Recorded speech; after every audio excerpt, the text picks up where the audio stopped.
Se queremos progredir, não devemos repetir a história, mas fazer uma história nova. Mahatma Gandhi. Começamos nosso episódio de hoje com essa fala do advogado indiano, nacionalista anticolonial e especialista em ética política, que empregou a resistência não violenta para liderar a campanha bem-sucedida pela independência da Índia do domínio britânico. Mohandas Karamchand Gandhi, o Mahatma, grande alma, Gandhi, nascido em 1869 e falecido em 1948. Fique com a gente para mergulhar no tema História e suas repercussões agora mesmo. Este é o podcast Não Custa Pensar, o podcast para quem não tem medo de pensar. Eu sou Henrique Fernandes, consultor e escritor. Bom dia, amigos! Hoje temos o prazer de ter conosco novamente nosso amigo Alexandre Fernandes Pedrosa, que é consultor de TI e engenheiro de software, entre várias outras expertises nessa área e em outras áreas. Para manter-se bem informado, fique conosco até o final. Estudar a história é essencial, porque ela nos permite compreender as origens dos acontecimentos atuais, identificar padrões de comportamento humano e analisar as causas e consequências de decisões passadas. Ao entender o passado, desenvolvemos uma visão crítica sobre o presente. Evitamos repetir erros e construímos sociedades mais conscientes, justas e preparadas para os desafios do futuro. Ale, meu caro, além de TI, você tem inúmeros outros interesses que eu sei. É um verdadeiro polímata. Conte-nos seu aprofundamento no conhecimento da história, por favor. Bem, vamos lá, né? Quem não conhece, meu nome é Alexandre, né? Eu atuo majormente como consultor de TI, né? Mas, assim, já tive minhas aventuras em outras áreas também, que é o que o Henrique trouxe aqui agora, né? Como posso dizer, já fui beber um pouco na fonte dos cursos de humanas, né? Mas, assim, eu agradeço o elogio, né? Tô longe de ser o polimata que o Henrique diz, né? Mas vamos lá, eu me vejo mais assim, como é que eu vou dizer, como, já revelando a idade, né? Como Zequinha do Castelo Rá-Tim-Bum, sabe? Aquele que falava que assim, tinha N perguntas que o porquê sim não é a resposta. O princípio meu é o mesmo também, entendeu? Isso, olhando pela perspectiva boa, né? Mas tem aquele povo da perspectiva ruim que é o chato de galocha que não para de perguntar na sala de aula, né? Mas vamos pular essa parte, né? Aí eu acho que assim, é interessante falar um pouco por que eu fui me aventurar na área de humanas, né? Aí, para chegar ainda nesse ponto, eu tenho que retroceder um pouco antes para falar sobre como eu monto o meu ideário, né? Eu acho assim, as pessoas elas têm muito, como é que eu vou falar, de seguir um padrão, ou é tudo de um jeito, ou é tudo de outro. Exato. Nem todo mundo consegue mixar as coisas, né? Ou como eu faço, tipo assim, eu gosto disso, mas não gosto daquele pacote, então eu pego só a parte que eu gosto. A mesma coisa desse outro, e assim eu monto minha base, entendeu? Então eu vejo assim, o que é palatável, o que é de bom, o que é aplicável, reaproveitável, eu falo, isso aqui é bacana. Aí esse resto aqui, ó, fica aí pra vocês que gostam aí, não faz parte do que eu quero, né? Tá. Tinha um youtuber que ele fez muito sucesso na época, que ele chama assim, a metáfora da caixa de bombom, né? Então foi a partir daí que eu acho que quem pesquisar vai achar o vídeo e vai entender o que eu quero dizer, né? Aí, vamos lá, voltando assim, anos atrás, eu tava, acho que era mais ou menos 2011, por aí, Aí eu tinha visto, porque assim, a gente fica muitas em grupos de programação, né? Aí todo mundo falando, procurando ideias, né, do que fazer, né? Aí o pessoal fica assim, vamos fazer um app assim para ganhar dinheiro, vamos ficar milionário com isso, com aquilo, né? E ao mesmo tempo a gente vai falando sobre como informática ajuda, né, no dia a dia, né? Aí um colega lá, que eu não vou lembrar o nome agora, tinha colocado um documentário na época que chamava Zeitgeist. Na época que eu assisti já estava no terceiro, né, que era, acho que Moving Forward. Enfim, aí eu assisti a trilogia da época, porque já tem um novo de 2020, uma coisa assim. Aí assistir, né? Eu falei, nossa, tem assim umas críticas interessantes, né? Mas assim, até onde é verdade, né? Aí essa que era a curiosidade. E aí, como eu não vim de família abastada, né, não tive uma educação exemplar de uma escola de elite, né? Tinha aquelas lacunas, né? Que você falava assim, meu, eu não vi isso na escola, eu não vi aquilo, não tenho como opinar, né? Na internet você acha que é A, mas o outro fala que é B, né? Aí eu falei, não, vou entrar na área de humanas aí um pouquinho para ver. Eu comecei um curso de história, tinha feito o Enem, na época, para eliminar como é que chama, o vestibular do curso, né? E aí, ao mesmo tempo, tinha me inscrito também na Federal. Falei, deixa lá a inscrição, que por enquanto eu vou fazendo na privada, né? Sim. Aí no outro ano, eu fui chamado na Federal, né? Então eu falei assim, só que eu entrei como história na privada, e quando eu fui chamado na Federal, eu fiquei naquela, né? Vou ou não vou, né? E agora, né? Já tô aqui, já falta 2 anos, né? No caso, estava de um ano completo para terminar. Mas eu vi assim que o história eu fui mais por paixão. Eu acho que assim todos nós em algum momento tem uma certa paixão de conhecer o passado. Uns vão gostar de determinado período, outros de outro. E tinha coisas que assim no curso de história não trazia, que era muita crítica social e política, porque é mais voltada para a área de sociologia, né? E como eu tinha sido chamado para sociologia na Unifesp, né, que era federal, eu falei, vamos ver o que eles ofertam aqui. Eu fui como eles chamam, na semana da calourada para ver o que eles ofertavam lá, né? Aí eles falaram, não, aqui a gente é um ambiente plural e democrático de direito. Eu falei, opa, é isso, aqui eu vou conseguir debater o que na privada o pessoal foge pela tangente falando, não, isso não é foco da aula, né? Aí eu falei, beleza. Aí eu peguei, fui para lá, né? E assim, o meu foco inicialmente não era 100% falar assim, vou me formar para ser docente da aula e nada, era mais mesmo de curiosidade, falar assim, eu quero preencher as lacunas que eu não tive, né, na educação pública, e também quero validar o que eu vi lá no documentário para saber até onde é verdade e o que não é, né? Porque o que me chamou a atenção exatamente no documentário foi a ERB, né, que eles chamam de economia baseada em resources, né, em recursos, né, no caso, é Economy Resource Based, e as cidades inteligentes, porque eu sou fanático disso daí, né? Então, tipo assim, eu acho que a TI agrega muito, né? E tem como aproveitar muito disso. Mas, assim, isso foi o que me levou para a área de humanas. Mas não deixei de ficar em TI, entendeu? Foi mais só para Claro, complementar essa parte. complementar e aprimorar ainda mais os conhecimentos, que é o jeito correto, a meu ver, né, que as pessoas deveriam fazer efetivamente, porque o ser humano ele não é uma coisa isolada, nós somos algo que permeia assim uma infinidade de realidades, né, que existem na Terra, realidades pessoais, gostos diferentes, etc. E tudo isso daí você consegue mesclar e tirar proveito deles se tiver aquilo que eu sempre falo da tal da visão sistêmica, né? Obviamente que o estudo da história é um fator primordial, a meu ver, para o desenvolvimento da visão sistêmica e do pensamento crítico, né, Ale? Sim. Perfeito. Então, rapaz, eu acho que você fez uma coisa bacana mesmo, sabe? Ou seja, o que você tem?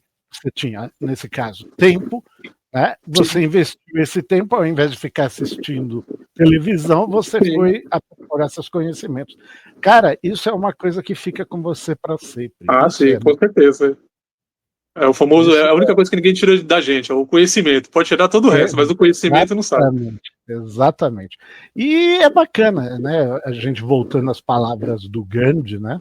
No começo do episódio, que efetivamente, se queremos progredir, não devemos repetir a história, mas fazer uma história nova. O que ele quis dizer com isso, essencialmente, é aquilo, né, de que o ser humano está continuamente cometendo os mesmos erros que outros seres humanos cometeram no passado e que, infelizmente, ele continua a cometer, principalmente pela ignorância da história.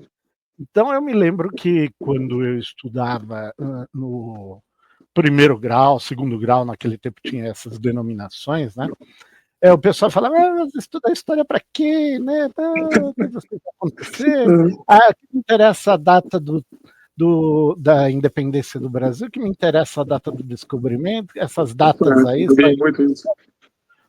Cara, é verdade, se você estuda isso pura e simplesmente como um papagaio de dicionário, você vai ver um monte de coisas que não tem uma ligação. Agora, se você começa a perceber que essas datas são interessantes por uma série de outros motivos.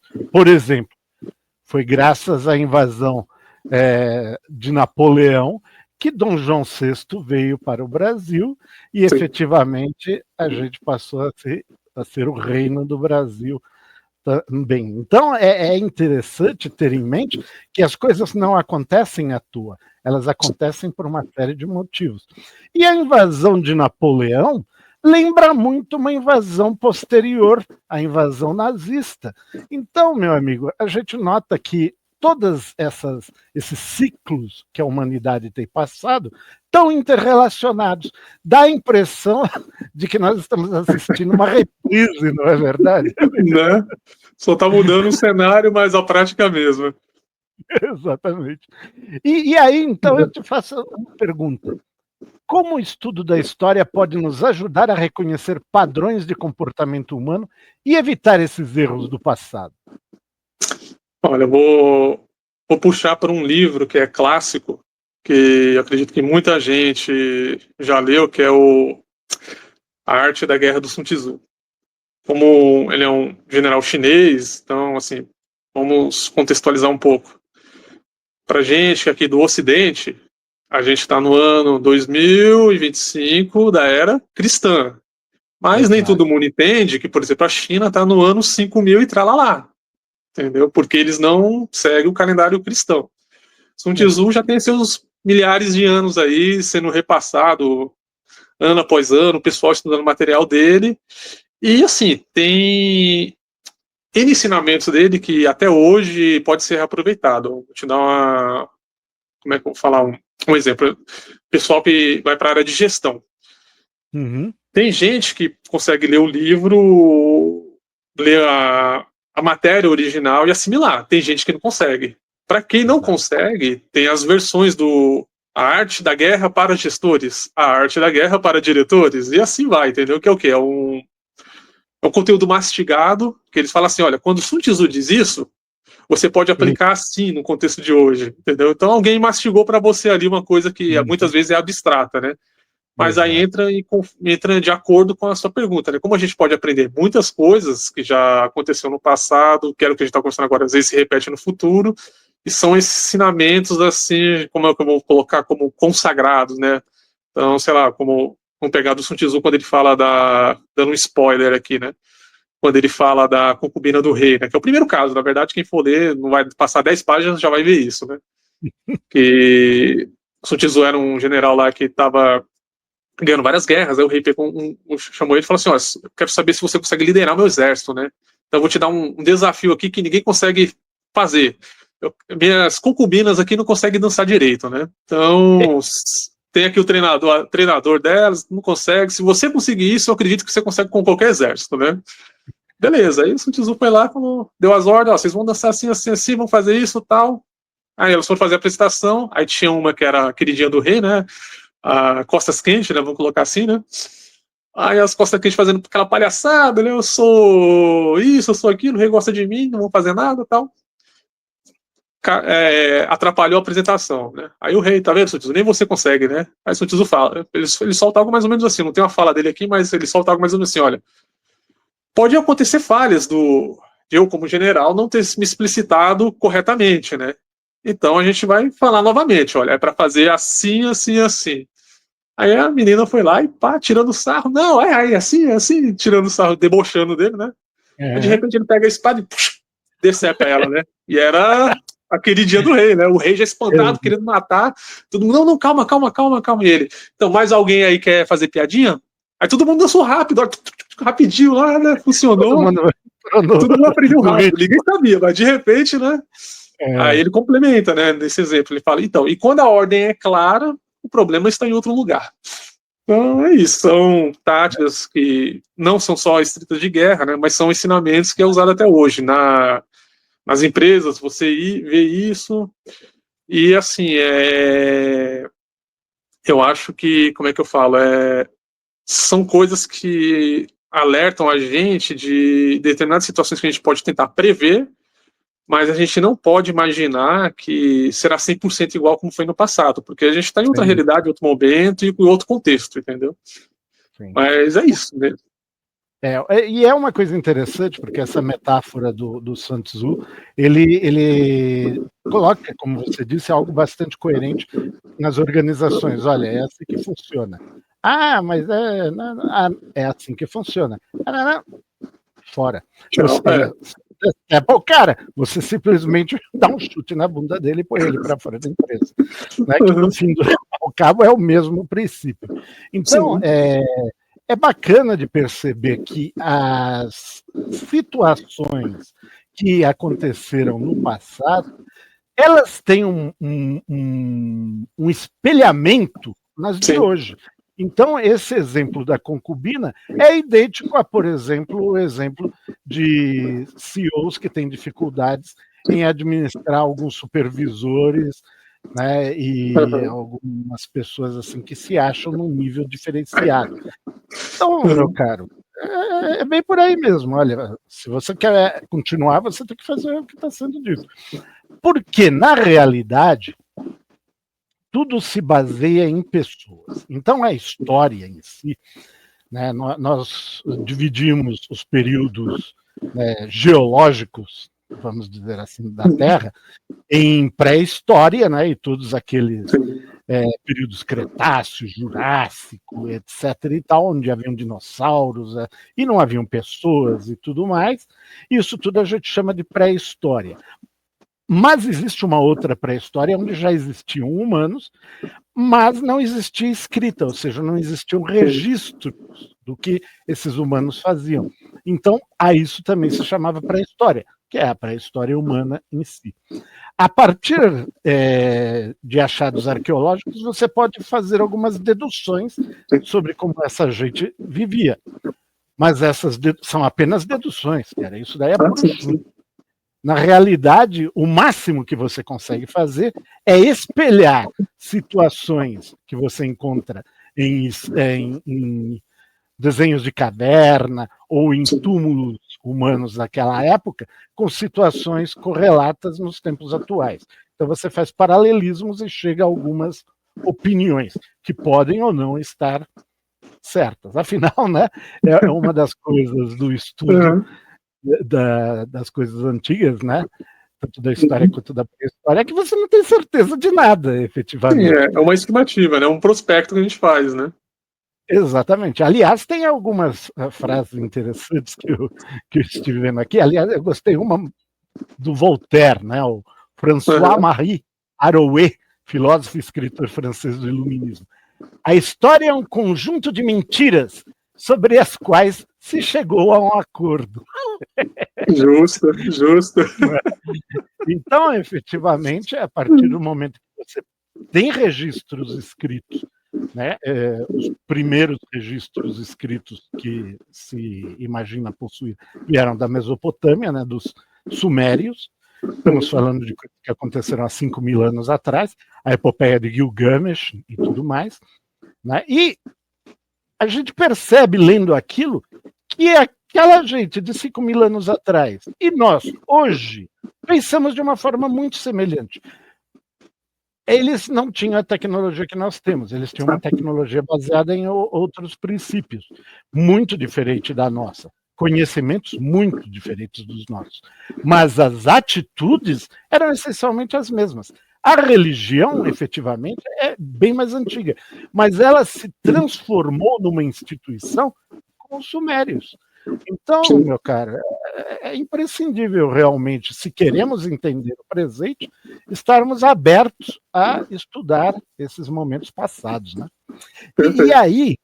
E aí acontece uma coisa que a mim me preocupa bastante e que eu agora trago para você, de que maneira o conhecimento histórico contribui para a formação de uma cidadania crítica e consciente. Já que nós agimos como as pessoas do passado, né, efetivamente, como é que nós podemos formar uma cidadania crítica, né, e consciente a ponto de fazermos alguma diferença e não sermos aquilo que várias músicas, inclusive, gerações anteriores já fez. Exato. Gado. Pura e simplesmente Sim. gado. Então, vamos lá. Essa pergunta eu acho assim meio capciosa, vamos colocar dessa maneira, né? Porque a gente tem que fazer uma cisão aqui nela, vamos cortar ela assim no meio, né? Porque assim, Legal. vamos colocar da seguinte maneira para ficar mais didático. A gente tem dois tipos de história. A fala não é minha, tá? Eu estou só contextualizando, que é o quê? A gente tem a história dos vencedores Exato. e a história dos sobrepujados. Então, a história dos vencedores é o quê? É a perpetuação do status quo. Que é, vou justificar porque as coisas são assim, sempre foram e sempre serão. Então essa é a narrativa, volta até no Voltaire, né, que é o que foi acertado de ser, as mentiras que foram acertadas de ser Exato. aceitas, né? E, aliás, é uma frase também do Churchill, que a história é escrita pelos vencedores. Vencedores. Então aí você tem um outro lado também, que quem realmente quer estudar história, que vai ser o quê? Vai pesquisar a história dos sobrepujados. Então, beleza, você tem essa visão, você está falando que foi assim, mas e o outro lado, né? Quando você começa a compreender os dois lados da coisa, eu acho que é meio assim que é automático você, como é que eu vou falar? Disparar um senso de alteridade. Então você se coloca no lugar A, no lugar B, tenta ver ali como se tivesse, ou pode ir até um pouco mais além, né? Você pode ir para Foucault, como a gente chama na visão panóptica, né, que aí seria uma terceira visão de história, né, que é o quê? Você tem um lado A e você tem um lado B. Mas você também tem aquele que estava de fora, em outro lugar que estava olhando, né? Então ele não vai ter a mesma opinião dos que estavam sendo afetados ali, entendeu? Não vai ser o algoz e nem a vítima, vai ser um terceiro de fora, né? Então, assim, você tem esses contextos que dá para fazer, né? E aí, como é que eu posso dizer? Quando você junta esses pontos, você consegue não só entender realmente o que aconteceu para levar no que a gente tem hoje, né? Como reavaliar os dogmas, vamos colocar tipo assim, as verdades absolutas vendidas, né? Sim. Por que as coisas são assim, devem ser assim? Porque geralmente não é assim, né? Na verdade é uma perpetuação de status quo. Então, Exato. você chegando nesse ponto, você consegue desenvolver a visão crítica, né? Sem fazer isso, eu acho que assim, as pessoas, né, no caso, elas ficam muito naquela visão estreita de é só A ou é só B. Ou eu sou só esquerda ou eu sou só direita. Não existe outro ponto, não Exato. existe outra opção, não existe nada. Então, eu acho que é isso. Que Não, é mas o famoso, como é que fala? Escolher apenas as verdades convenientes, né? Tipo assim, eu não quero pensar, isso é o mais fácil, né? Eu não quero pensar, eu quero só exato. as verdades convenientes. E assim, na escola, eu acho que hoje já, como é que eu vou falar? Já quebrou um pouco dessas verdades absolutas. Por exemplo, nos meus primórdios, naquela época de múmia, quando eu estava na escola, né, faz muito tempo, a gente aprendia, a gente tinha que decorar, né? A professora minha chegava na sala e falava assim, olha, quem descobriu o Brasil? E todo mundo, Pedro Álvares Cabral, né? Mas era naquela época, tá? Hoje em dia, pelo menos quando eu estava fazendo o estágio lá nos cursos de humanos, eu já via que na sala de aula os professores já desconstruía isso. Entendeu? Eles faziam essa brincadeira, né? Tipo, essa introdução para quebrar gelo, né? Mas é como tipo, começava, né? Então tá bom, né? Mas o que acontecia com o mundo? O Brasil era um lugar que surgiu do nada, ele emergiu, né? Assim, né? E aí o navio tava vindo, trombou aqui, caiu aqui. Foi isso que aconteceu, né? Aí geralmente o pessoal fica com aquela cara, né? De, e aí, né? Aí a professora vai brincando, mas desenvolvendo o senso crítico, né? Fala assim, então vamos pensar o seguinte, quem já viu um filme aqui de pirata, né? É tudo, o que o pirata faz? Ah, ele vai lá e ataca e rouba as coisas. Legal, né? Então o navio que chega, rouba as coisas e vai embora, né? Como é que foi quando chegaram aqui no Brasil? O Bem navio chegou e interessante. fez o quê mesmo? Aí você começa a desenvolver o senso crítico, entendeu? Você quebra essa verdade absoluta, que foi tudo bonitinho. Não, chegou aqui, tinha uma raça inferior chamada índios, que era o que era vendido, né? Que eles não queriam trabalhar, eles eram preguiçosos e foram salvos pelos portugueses. Que era, pelo menos na época, essa era uma narrativa que Essa era uma imperava, né? narrativa. Aí, mas Isso hoje, aconteceu no tempo da hoje, ditadura. felizmente, até onde eu vi, conversando com a galera que se formando hoje, na geração dele, que o pessoal mete o pau, né? Todo mundo já tem uma outra visão, né? Eu acho que é isso.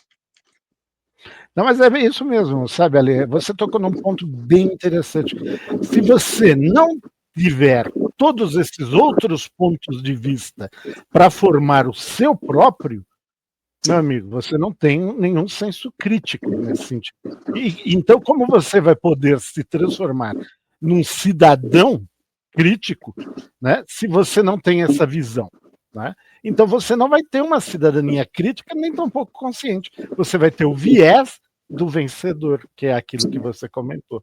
E isso realmente é algo que, ao estudarmos a história, nós percebemos que os povos, e principalmente aqueles que, vamos dizer assim, os líderes, né, fossem eles líderes religiosos, fossem eles líderes militares, eles usavam para dominar exatamente o povo. Né?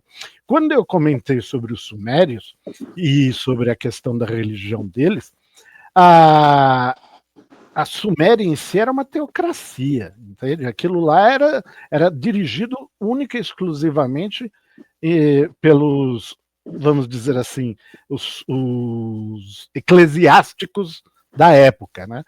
E a ideia era justamente o quê? Manter o povo controlado. Por quê? Porque você deixou de ser um caçador-coletor e se transformou em um sedentário urbano. Então, né, Uruk foram algumas das primeiras cidades da humanidade, e essas cidades elas eram o quê? Regiões geográficas menores, onde havia uma quantidade maior de pessoas, onde essas pessoas executavam atividades diferentes. Então aí se originavam não vamos dizer castas, mas as classes sociais em si. Né? Então, nós tínhamos, por exemplo, os militares, tínhamos, por exemplo, os legisladores, tínhamos os eclesiásticos e tínhamos o povo que trabalhava efetivamente para sustentar os outros, que é uma coisa. A base da pirâmide, né? Exatamente. Então, efetivamente, a gente nota que aquilo que funcionou há 5.000 anos atrás continua funcionando hoje. 5.000 anos mudou depois. O contexto. É o que a gente está falando lá em cima, né? Mudou o contexto. Exato, mudou o contexto, mas a prática mesmo. é a mesma. Né? Então, e por isso é que essa multiplicidade de pontos de vista é necessária.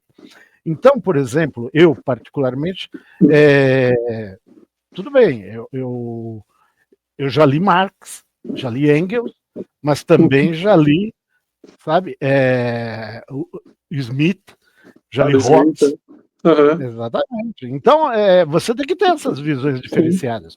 John Kenneth Galbraith, e entre outros.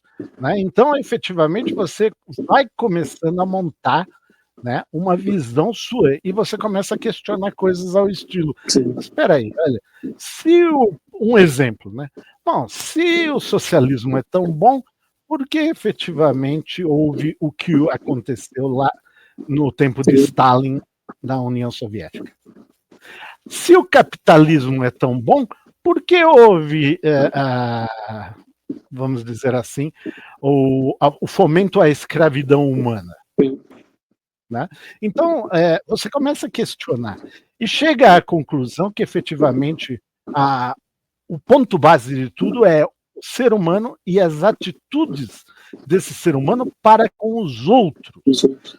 Né? E a gente chega à conclusão de que, efetivamente, os interesses individuais praticamente sempre por cima, que é aquilo que a gente vê.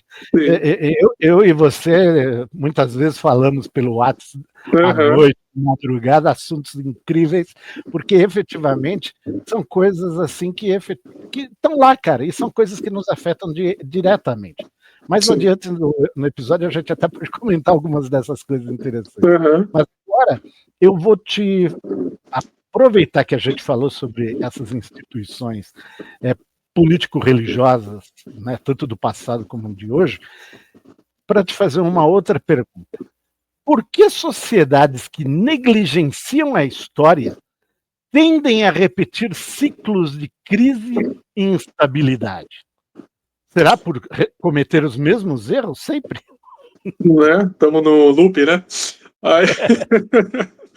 Eu acho que é assim, vamos colocar com um exemplo clássico de loteria, por exemplo. Uma pessoa ganhar na loteria é um ponto fora da curva, certo? Sim, total. E seria o mesmo como, vou chamar de ilusão, tá? É uma ilusão de tentar repetir uma coisa de maneira diferente e achar que o resultado vai mudar. É a famoso, como é que tem um ditado? A ordem dos fatores vai mudar o resultado. Ou seja, tem gente que vai achar que 5 vezes 4 dá 20 e 4 vezes 5 vai ser diferente de 20. Mas não é. Vai dar 20 do mesmo jeito, entendeu? Mas assim, esse eu vou colocar como. Quem tem esse tipo de pensamento, vou colocar tipo assim, um grupo de pessoas ingênuas que não teve acesso à educação, vou colocar dessa maneira, né? E tem o grupo vamos colocar assim, das pessoas mal intencionadas, que fingem que estão aplicando uma coisa que foi boa, em determinado contexto, mas que na verdade está usando aquilo para manipular para outros fins. Vou pegar um exemplo nosso da política, por exemplo. Sim. É muito comum na política você ver deputado, enfim, senador, falar assim: olha, eu fui para tal país, eu vi determinada coisa que eles fazem lá que é ótimo e estou trazendo para cá. Aí todo mundo, agora vai melhorar, vamos virar país de primeiro mundo, né? Tava copiando de lá, né? Só que é o seguinte: aquilo que ele viu lá foi implantado depois de resolver N problemas que já existem aqui e não foram resolvidos. Ou seja, tem que ter uma base para aquilo funcionar. Entendeu? Quando ele está trazendo isso daí, qual que é o foco? Qual que é o foco? Olha, para isso existir, eu preciso que exista, por exemplo, 10 outras empresas que não existem ou que é dos meus parentes ou dos meus amigos. E aí eu vou favorecer elas. Aí você finge que foi um bom samaritano, por assim dizer, e no final não vai vingar porque o terreno não é fértil para aquela solução vingar, entendeu? E é isso. E temos também a velha prática, falando em ciclos, né, voltando em ciclos, que é a evolução do voto do cabresto, vamos colocar assim, né? Que era o quê? Na época dos generais, aquela época que o país ainda não estava evoluído, que estava na ditadura, vamos colocar assim, voltando bastante no tempo, era prática comum do quê? O dono da fazenda fala assim: olha, é o seguinte, eu não posso chamar vocês de escravo porque a escravidão acabou, né? Mas vocês estão morando na minha fazenda, vocês estão comendo da minha comida e não estão pagando aluguel. Então é o seguinte, ó, o mínimo que vocês vão ter que fazer é votar no meu sobrinho que vai ser prefeito ali na outra cidade. Colocava todo mundo no caminhão para votar, por chamar voto do cabresto, ou seja, todo mundo era considerado como um animal burro, por assim dizer, uma propriedade de animal burro, você só não tinha um título de propriedade. Já que você mora na minha fazenda, você vai trabalhar para mim até o horário que eu achar que tá bom, depois você dorme para trabalhar no dia seguinte, uma semi-escravidão, né, por assim dizer. E quando chegava, por exemplo, a época de eleição, por isso a gente chama no contexto da sociologia de voto de cabresto, levava os burros de carga, que eram aquelas pessoas que trabalhavam literalmente o dia inteiro para carregar, fazer trabalho braçal, para ir votar para favorecer os entes queridos dele, né, por assim dizer. Né? Então, são, como é que eu falo, um outro tipo de prática que, infelizmente, gera, que a gente estava debatendo sobre ciclo e estabilidade, mas assim, que quem não tem acesso à educação não consegue entender isso e acha que é uma coisa normal. Ele está num círculo vicioso do qual não consegue sair. Sim, ele está como no mito da caverna de Platão, ele só consegue enxergar aquilo, mais nada. Só aquelas sombras na parede e ele não consegue enxergar a realidade por trás dela. Isso é uma coisa bem interessante, porque falando sobre essa semi-escravidão que acontecia naquela época, e lendo atualmente várias manchetes que falam sobre situações similares acontecendo no Brasil ainda hoje, a gente nota que efetivamente a coisa continua muito parecida. Vamos dizer, só que antes era institucionalizada, ou seja, eram os chamados coronéis, senhores de engenho geralmente, né? Hoje a gente tem os programas de assistência social. E outras cositas mais ao estilo, sim. mas que fomentam, vamos dizer, a continuidade da exploração do homem pelo homem. Né? Sim. Então, isso ou seja, na verdade a gente está fazendo a mesma coisa que a pessoa fez lá atrás. Um outro cenário. Exato, só isso. Então, até agora, a gente não percebeu mudança nenhuma na sociedade em relação a coisas que aconteciam há milênios atrás. É uma lástima. Né? Muda o contexto. É a prática mesma, muda o contexto. Só que aí, né, agora a gente entra numa outra questão, que é a da compreensão dos processos históricos. Né? Aí eu vou te fazer uma pergunta, eu gostaria que você colocasse assim, para nós um pouco mais sobre essa compreensão dos processos históricos. A pergunta é a seguinte: como a compreensão dos processos históricos pode influenciar decisões políticas e econômicas mais responsáveis hoje? Mas vou fazer uma viagem num tempo para colocar isso, então. Imagina se a gente está numa época que ainda não existe a IA. Então, voltamos algumas décadas atrás, não tem a IA. Como é que era uma parte do controle social, né? Vamos colocar assim. Você tinha os políticos e você tinha os especialistas embaixo, que seriam como se fosse na época do rei, aqueles conselheiros, vamos colocar assim. Sim. Aí esses especialistas falam, olha, historicamente, se você tomar tal decisão, já foi comprovado que vai acontecer isso. Você fazer isso, vai acontecer aquilo. Então, isso é uma das maneiras de influenciar. Outra coisa, você também tinha uns sociólogos que falavam, olha, a tensão social tá assim. Se forçar um pouco mais a barra, a gente vai ter uma Revolução Francesa. Então, é um outro ponto para se estudar. O que levou à Revolução Francesa? Até onde foi tensionado para a população estourar e fazer aquela reviravolta? Então, são essas coisas que acontecem. Mas, assim, antes da IA, vou manter nessa linha, antes da IA, tudo se resumia, tipo assim, até onde a gente pode ir sem dar ruim. Então, esse era, do meu ponto de vista, né, o papel dos conselheiros e até onde as decisões econômicas e políticas como um todo eram tensionadas, né? Ou seja, a gente pode ir até esse extremo. Qual o ponto de ruptura disso tudo? Isso. Né? Qual é a limítrofe? Passou dali, deu ruim, né? Então a gente pode ir até ali. Mas aí chegou a IA. Olha que maravilha, né? Chegou a IA e hoje em dia a IA resolve tudo.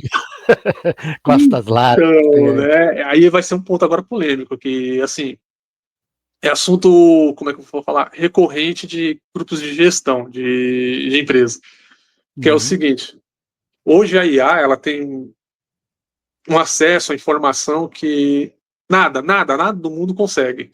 Imagina que aquele cientista político ele dependia de uma pesquisa do Datafolha, alguma coisa assim, ou ir para a rua, conversar com as pessoas, enfim, ele tinha que sondar o ambiente e ainda assim, ele sondando, ele não ia ter um recorte macro, ele ia ter um micro. E aí ele ia juntar aquele trabalho dele com o de outros para fazer um cálculo de média e falar, olha, tá assim, mas é uma média.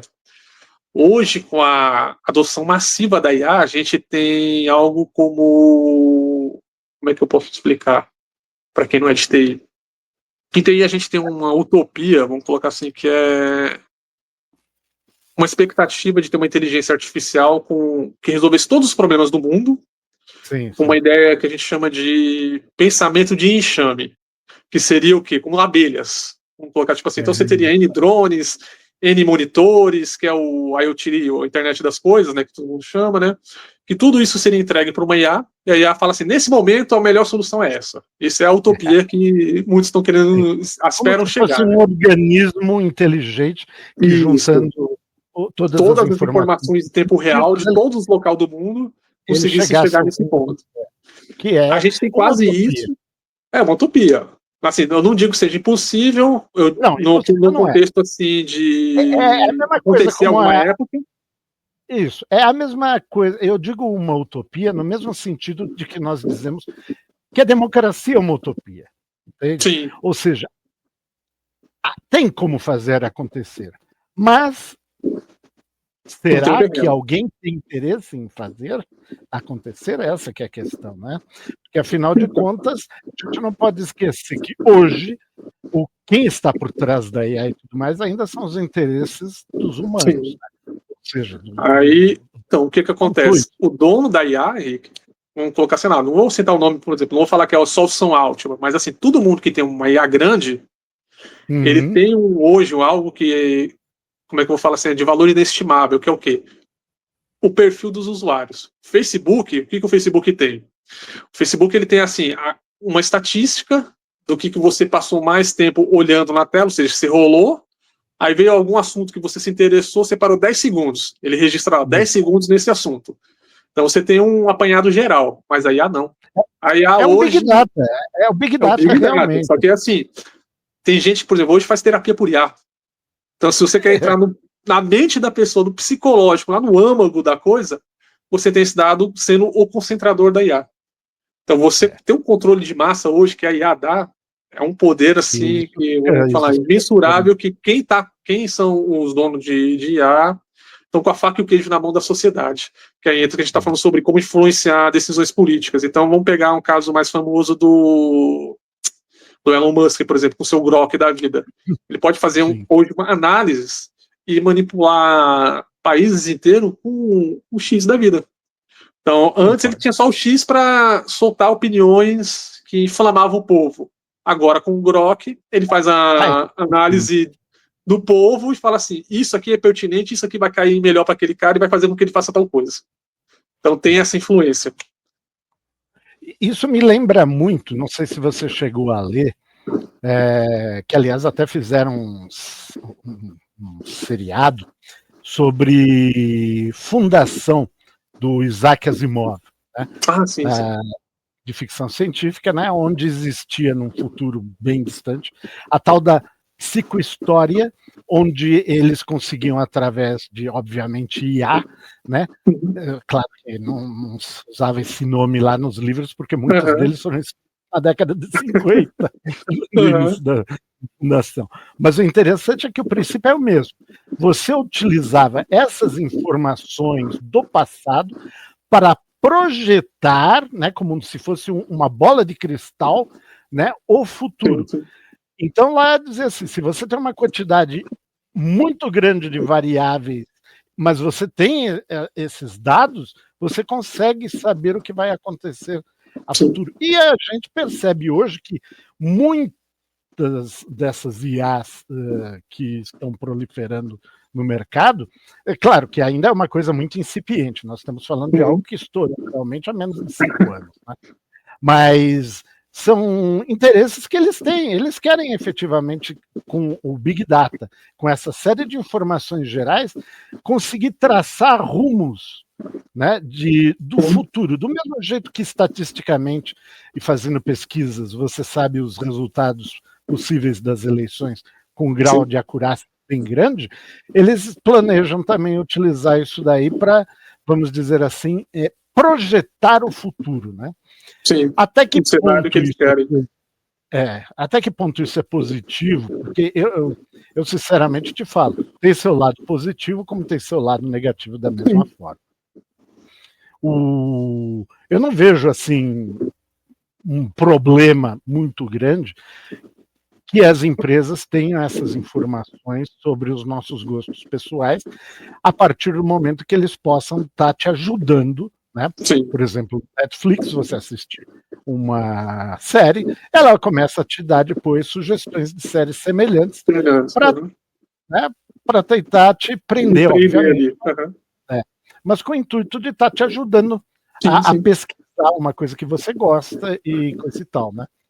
Sim. Bom, nesse sentido, beleza, mas a partir do momento em que isso possa ser utilizado como uma ferramenta de manipulação, opa, aí a coisa já muda de figura. Esse é o perigo. Esse é o perigo. Exatamente.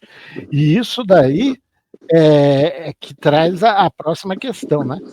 Quais são os riscos de se interpretar o presente, como nós estamos fazendo agora em relação à IA, né? Sem considerar os contextos históricos que o moldaram. Ou seja, a IA é uma coisa muito nova, como nós dissemos, mas ela está baseada em contextos históricos. Esses contextos históricos a influenciaram a ser o que ela é hoje, né? Então, nesse sentido, qual o risco de se interpretar o nosso presente sem considerar esses contextos históricos, Ali? Olha, a gente meio que respondeu isso, acho que na pergunta, 2 perguntas atrás, mas eu vou um pouco além, eu vou resumir um semestre de história com uma única palavra. Olha só que mágica. Aí o pessoal fala assim, vou passar 6 meses na faculdade para aprender isso? Sim. Se você for para a faculdade, determinada disciplina vai te passar 6 meses enchendo linguiça para te ensinar o significado dessa palavra que eu vou falar agora, que é o quê? Anacronismo. Então, o que se trata de anacronismo? Anacronismo é você pegar um determinado fato que aconteceu em outro período e jogar com os valores de hoje, que é completamente errado, tá? Quem estuda história, quando vê alguém praticando isso, considera uma blasfêmia. Considera que é tipo assim, o ser mais boçal e ignorante que pode existir, entendeu? Porque é isso. Só que, assim, tem umas ressalvas, né? Se quer o quê? Como é que eu vou falar? A hipocrisia do termo. Se você pegar alguém que é fanático por A ou B, quando você for fazer essa mesma prática, fala assim, olha, isso que você está falando funcionava naquela época, não hoje, aí você está sendo pendante. Então é complicado a coisa, entendeu? Mas eu acho que dá para pegar. É complicado, mas efetivamente tem a ver com o que a gente comentou, né, sobre os vieses. Sim. Todos esses vieses humanos envolvidos nisso, né? Porque, apesar, nós sabemos dessa ciclotimia, né, desse ciclo da história, que dá a impressão efetiva de que nós podemos usar todos os reconhecimentos, todos os fatos passados para extrapolar nos tempos atuais. É óbvio que a gente pode usar uma parcela grande disso daí, mas sempre tendo em mente aquele pensamento crítico, né? Afinal de contas, eu, por exemplo, eu enxergo hoje, nos tempos de 2025, próximos já quase da década de 2030, movimentos sociais muito semelhantes aos que aconteceram na Alemanha na década de 30, com a ascensão do nazismo. Então, dá a impressão, efetivamente, de que está havendo, vamos dizer assim, uma repetição de fatos históricos que aconteceram há muito pouco tempo atrás, um século. Praticamente isso não é nada, né, no aspecto de história mesmo. Um século é muito pouca coisa. Aí a gente chega à conclusão, né, que, bom, tudo bem. Se nós podemos, então, dizer que vai ser a mesma coisa do que aconteceu lá na Alemanha naquele tempo, então nós teríamos uma certeza absoluta. Só que não é assim. A gente tem uma série de outros fatores envolvidos que podem levar para um rumo totalmente diferente. Só o fato de nós sabermos que aquilo aconteceu já pode ajudar-nos a mudar, né, o que pode acontecer na década de 2030. Eu acho que fica mais fácil para quem assim estiver assistindo que não compreende essa abstração, né, ver como cultura de época, ou coisas que em determinada época era considerado normal e hoje não é mais. Vamos pegar, sei lá, um exemplo, sei lá, de Esparta, por exemplo, os espartanos, né? Era a prática comum da época, se o bebê nascesse deformado ou, sei lá, com alguma coisa que o tornasse não apto a ser um grande guerreiro, sacrificaram mesmo. Aí você vai ter historiadores que falam que não foi comprovado 100%, e vai ter outros que falam que achou poços de bebês em outros lugares, enfim. Você tem esses conflitos. Aí você tem outras coisas, por exemplo, ó, na China, por exemplo. Na China teve o famoso pé de lótus, que era o que? Fachava o pé das mulheres para deformar, para aquelas ali ser concubinas especiais e ter um certo status. Olha o absurdo. Hoje em dia não seria tolerado uma coisa dessa. E aí eu acho que a gente pode voltar no... Como é que eu vou falar? Ó, tinha um outro exemplo de mulheres, mais antigo, já mais para a época da Suméria, por exemplo, que as mulheres mais gordas eram consideradas mais sexys. Por quê? Porque entendia que o quê? Além dela ser sexy considerada na época, ela iria ter uma cria que seria o melhor guerreiro mais forte. E isso foi mudando com o tempo. Hoje a gente considera isso uma doença. Então, a obesidade virou doença. Então, assim, não dá para pegar tudo de... Não, e era um tempo diferente, era um tempo onde a maior parte da população passava fome. Hoje comia, amanhã não sabia se ia comer ou não. Sim. Então, era comum haver mortandades imensas por fome. Aí eu vou pegar... Quanto mais gordo uma pessoa, mais, vamos dizer assim, elite, mais, sabe, Sim, assim. importante, mais, sabe, ela tinha um glamour que uma pessoa normal, magra, subnutrida não tinha, né? Não tinha. Aí eu vou pegar agora um gancho que eu acho que é super interessante, que a gente falou lá em cima sobre a democracia, né? Vou pegar um exemplo que um professor meu usou Mas ele falava assim, olha, vocês nunca ouviram falar isso, tá? Por que ele falava assim? Que ele, é um exemplo que, tipo assim, eu acho que é de fácil acesso para qualquer um, mas é uma coisa que você só pode falar nos bastidores. Um exemplo didático que funciona nos bastidores, mas você não pode usar no meio acadêmico, vamos colocar assim. Ele falava assim, ele falava, vou explicar para vocês a origem da verdadeira democracia e a derrocada da mesma. Um exemplo simples, uma fábula simples, vamos colocar assim, né? Imagina que o povo estava lá, no início, na gênese da democracia. Então, a sociedade estava lá, todo dia ia lá no plenário e votava. Olha, aquela casa tem que ser feita, aquela ali não. Hoje a prioridade é isso, hoje a prioridade é aquilo. Funcionou um tempo enquanto sociedade pequena. A sociedade começou a crescer, cada um queria cuidar dos seus problemas, né, ter sua vida pessoal, e aí começou os conflitos. Que era o quê? Fulano não veio votar hoje, ele não quer participar do meio social. Ostracismo nele, chuta ele para fora da sociedade. E aí a gente tem a gênese, mais uma vez, uma fábula, tá? Não, você não vai achar isso em livros de história nem nada, mas é um jeito de explicar. E aí começaram a falar assim, não, então peraí, eu não estou podendo participar, por mais que eu tenha escravos trabalhando para mim, eu tenho que vender minhas coisas, porque se está todo mundo fazendo votação, onde que está o comércio? Onde que está movimentando dinheiro? Entendeu? Coisas que realmente aconteceram muito e aconteceram na Grécia, em Atenas. Entendeu? Aí você teve uma ruptura do tipo assim, olha, eu como sou mais rico, sou um patrício, enfim, o que você quiser, eu posso me dedicar às artes políticas. Então você faz o seguinte, se você gosta do jeito que eu defendo as coisas, você me elege como seu representante. Exato.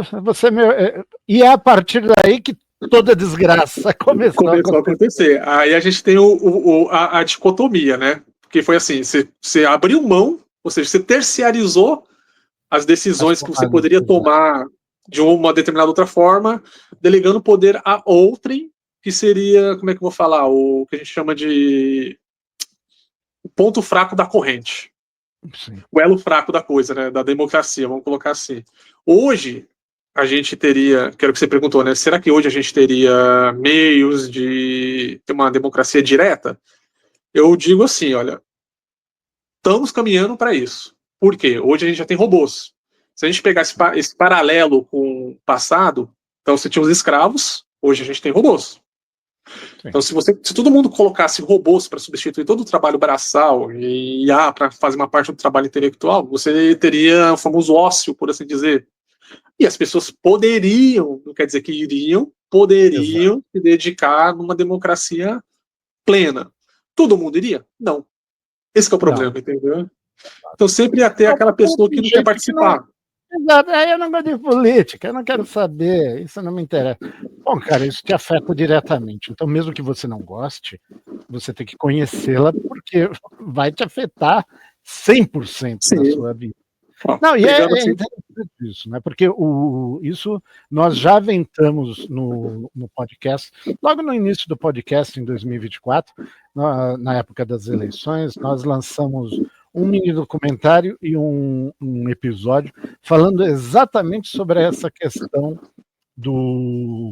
da democracia real e da possibilidade de uma democracia plena. Claro, aquilo lá foi um exercício, vamos dizer, de ficção? Não, mas um exercício, pura e simplesmente, né? Na realidade, aquilo é meio uma utopia, porque nós sabemos que há interesses espúrios que vão, obviamente, impedir que isso venha a acontecer. Interesses espúrios e atitudes também, né, pouco producentes, como o exemplo que você deu, das pessoas que não vão ter interesse em fazer isso daí acontecer. Tem um termo que a gente chama assim da etimologia da palavra idiota, né, que todo mundo acha que é uma pessoa ignorante, né? Mas, na verdade, se você pegar a etimologia da palavra, é aquele não interessado em política, né? Então, você tem essa origem, né? Mas, assim, voltando ao contexto da pergunta, né, para resumir, vamos colocar, tipo assim, uma resposta direta, que eu acho que é o seguinte, ó. O passado, ele orienta a gente. Mas é o que a gente escolhe fazer hoje que vai determinar o futuro. Sim, porque, assim, o passado, ele é imutável. A gente pode olhar lá, falar assim, olha, aconteceu isso. Eu posso, no hoje agora, que é o que a gente está focando, que é o presente, por isso a palavra presente, é o momento que você pode fazer alguma coisa, ou mudar, ou preparar o futuro. Eu vou querer seguir pela mesma linha? Eu vou arriscar tentar fazer uma coisa que eu sei que já deu errado, acreditando que vai dar certo dessa vez? Exatamente. Então o futuro depende do que a gente faz hoje. Exato, esse é o X. E o legal da história é isso, ela te proporciona, né, e esses exemplos que aconteceram para você segui-los ou não, né? Mas Sim. aí vem aquele senso crítico. Você precisa ter um senso crítico para saber se efetivamente vale a pena seguir pelos caminhos que, de repente, a humanidade seguiu na década de 1930, ou se você quer um 2030 diferente, né? Então, e aí entra numa coisa agora, é uma pergunta, infelizmente, que eu vou te fazer, mas é uma pergunta que eu não vejo que a história ajudar muito. Em que medida a história pode servir como ferramenta para combater discursos de ódio, preconceitos e desinformação na atualidade? Eu te falo que eu não vejo muito como a história pode te ajudar, porque a história realmente é repleta de exemplos exatamente disso, de Olha, preconceitos, né? eu acho que assim, era o caso que nem a gente falou lá do Pedro Álvares Cabral. A gente Sim. desconstrói falácias, é o primeiro ponto. O segundo seria compreender a origem da segregação. Eu vou pegar um caso clássico, por exemplo. Na França, antigamente, lá nos primórdios, você tinha uma falácia que era o seguinte: a realeza, ele era. Aí, assim, óbvio, a doutrinação variava de lugar para lugar. Alguns iriam dizer assim: a realeza ela é o que é porque elas são escolhidas de deuses. Você vai ver isso muito no Egito, por exemplo. Os reis são escolhidos de Deus, são diretos, descendentes diretos, tal, etc. Exato. Mas alguns locais ainda na Europa ainda mantinha essa tradição. Outros vão falar tipo assim, não, ela é realeza porque ela tem sangue azul. Aí olha que bacana isso do sangue azul, né? O que era como é que enganava o povo com sangue azul? Você tinha lá o príncipe, enfim, o rico, vamos colocar tipo assim, que ficava como diz a frase senso comum, na sombra e água fresca. Exato. Entendeu? Então ele estava lá na sombra e água como fresca. Uma folha de papel e as veias eram azuis, se viam azuis. Mas quem trabalhava no sol não tinha. Não tinha essa opção. Então o cara ficava lá queimadão, sujo, não tomava banho, nem nada, aquele cascão da vida, né? O príncipe, ou a realeza, vamos colocar assim, elas tinham outra curiosidade que assusta muita gente hoje, né? Que era o problema da água, por exemplo, na França, na Europa como todo, não só na França. Então, como é que funcionava o banho, né? O banho funcionava do mais velho para o mais novo, por exemplo, uma curiosidade que muita gente fica enojada, né? Então você tinha o mais velho membro da família, que ia na banheira, aquela água limpinha, falava assim, eita, agora sou eu, né? Puf, ia lá, tomava banho. Só que assim, não dava para trocar água pro próximo tomar banho, por quê? Tá faltando água. Então vinha o segundo mais velho, e assim ia até chegar no bebê. Só que o bebê não abre aspas, aquela água preta, né, lamuriada, tal, etc. Só que assim, o bebê não entende, né? Tava brincando, olha o chiqueirinho aqui. Então, o banho era isso na época, tá? Porque deu esse problema. Mas mesmo com esse tipo de banho, era melhor do que o escravo que não tinha uma certa higiene. Então, como os nobres, vamos colocar tipo assim, ficavam na sombra, o que acontecia? A pele branca e a veia, abre aspas, saltitante, né? Ou seja, azul, né? Aí o pessoal doutrinava com essa falácia, né? Do tipo, olha minhas veias, como eu tenho sangue azul, eu sou especial e você não. E assim, durou. Eu tenho sangue azul. Então, hoje em dia, né, a gente que não tá nesse trabalho braçal, não tá derretendo ali na praia, não tá no verão, né, pra pegar aquele bronzeado, todo mundo tem sangue azul, olha só. Cogumelos de TI, né? Vamos todos sangue azul. Isso é um tipo que eu falo assim, de técnica de segregação que, ao estudar, você desconstrói completamente, você vê que é uma falácia, tá? Como que eles fizeram a desconstrução disso na época? Por exemplo, Revolução Francesa, etc., quando tinha alguma rebelião menor, quando acertavam um nobre e via que ele sangrava vermelho e não azul, acabou. Acabou. Falou, viu? Você é igual eu, não tem diferença nenhuma. Você sangra do mesmo jeito, filhote. Então, você tinha esse problema. Mas, assim, como é que eu posso falar? Isso eram dogmas, maneiras de se perpetuar no poder. Então, eu acho que, assim, quando a gente estuda história que chega assim, na origem dessas falácias, você consegue, a princípio, aí também vai dar aquela coisa fanatismo, que é o quê? Numa pessoa racional que esteja aberta a um debate, você consegue mostrar que aquilo ali não faz sentido. Numa pessoa fanática, que ela acha que entende do mundo, ela tem a verdade absoluta, é bater tambor para louco dançar. Por mais que você queime o verbo, mostre, por exemplo, se ela não quer saber. É falar com as paredes. É falar com as paredes. Elas não vão te responder, ponto final. Então, isso é uma coisa triste, porque nós percebemos que o ser humano continua com esse mesmo tipo de pensamento desde o tempo dos sumérios até hoje, né? Então, meu amigo, do mesmo jeito que lá tinha gente que acreditava em mirabolâncias que os eclesiásticos da época falavam, hoje existem pessoas que ainda acreditam nessas mirabolâncias. Então, meu amigo, como a gente brincando ontem sobre os terraplanistas. Sim. Sabe? Então, se você realmente é uma pessoa que é rígida a ponto de não utilizar os conhecimentos que estão ao seu redor para modificar sua forma de pensar, desculpe, não tem o que se fazer, sabe? E é esse o grande risco que existe, porque é esse tipo de pensamento que faz com que essa rigidez permita a repetição dos erros passados. Então, os nazistas fizeram inúmeros discursos de ódio há 100 anos atrás. Hoje existe muita gente que faz os mesmos discursos de ódio que eles faziam. Infelizmente, né?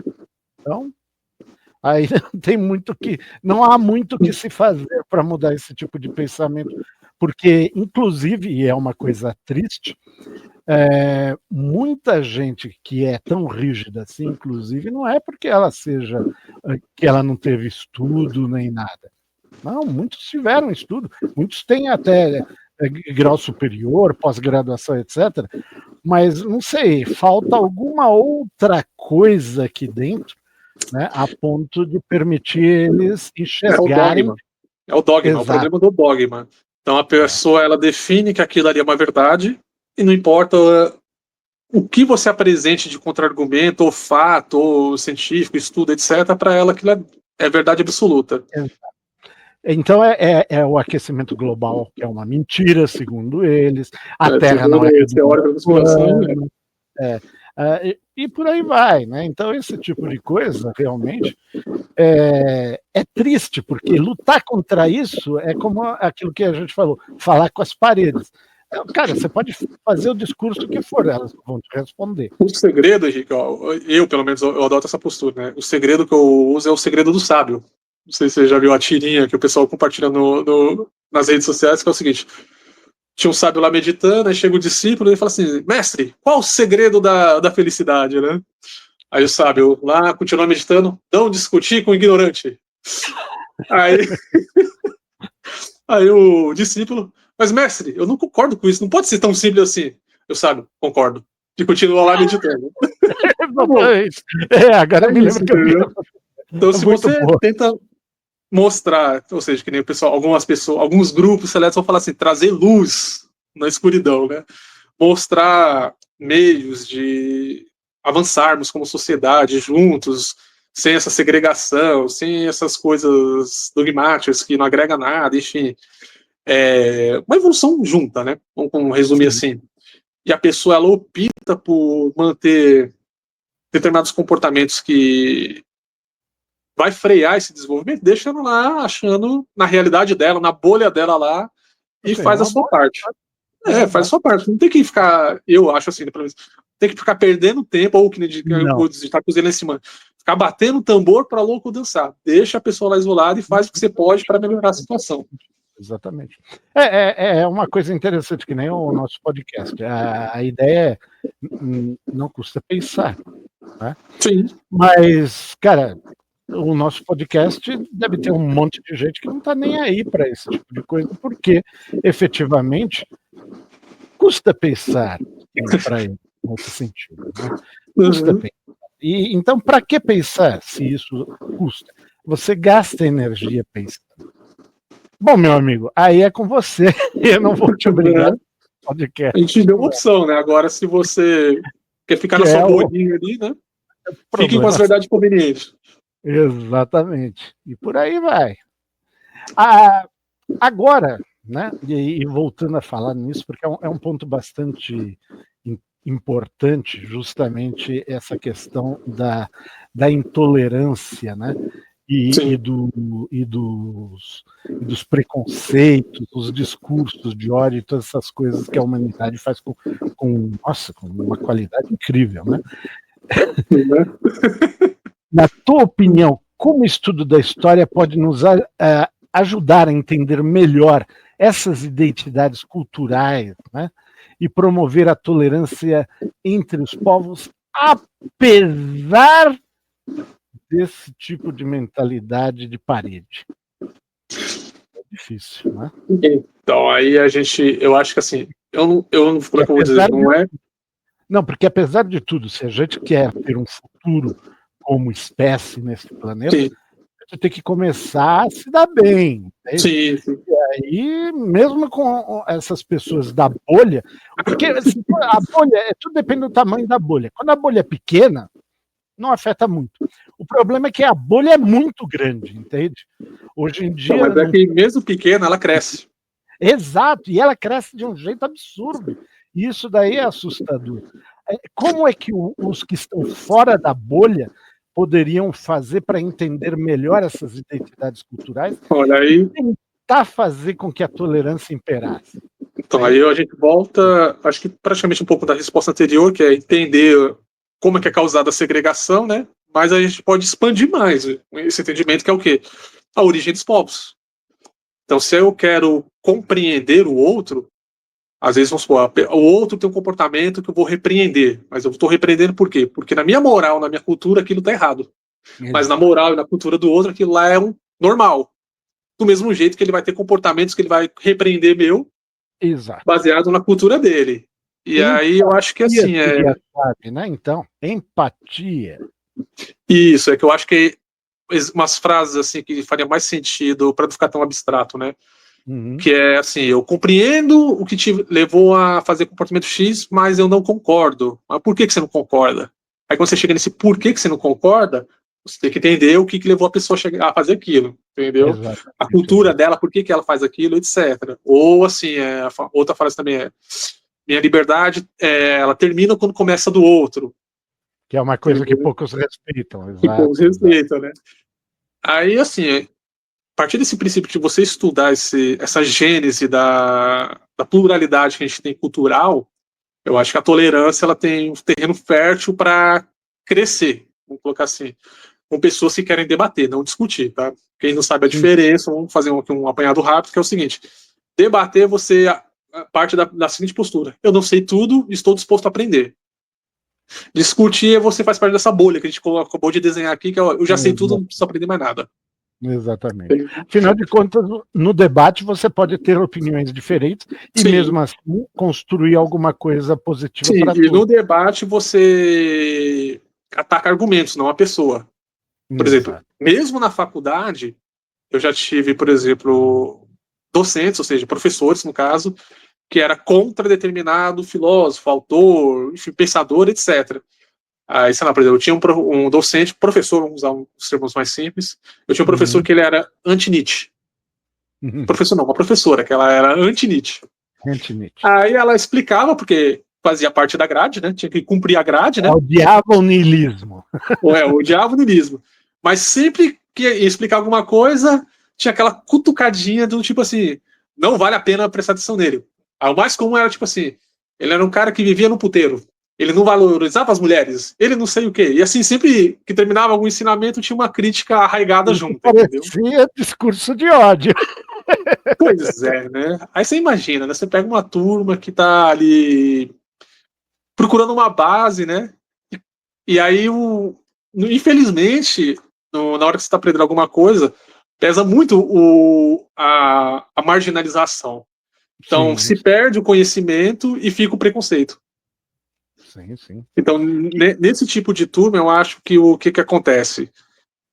Perdeu-se o aprendizado e criou-se a bolha daquele Nietzsche não presta, niilismo é besteira, e assim vai. Não estou afirmando com isso que o niilismo é uma coisa certa, tá? Longe de mim, não estou falando que é certo ou que é errado. Eu só estou dizendo assim, ação e reação. Simples, exato. É uma filosofia. Você não precisa concordar com ela. Concordar ou não, o ponto é tipo assim, eu vou voltar ao que a gente falou no começo, é ver o que você acha que é útil para você. Se tem algum ponto que é válido, use e aproveite. Se você acha que é válido, beleza. Mas eu acho que eu vou trazer aqui 2 filmes que, para quem quiser ver depois, a posteriori, né, tipo, terminando aqui o podcast, quiser pesquisar, né, sobre entender um pouco contextos históricos, né, que a gente está falando e como isso afeta que...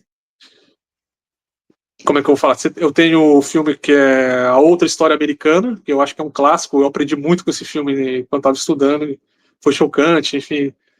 Que vai contar a história do nazismo dentro dos Estados Unidos.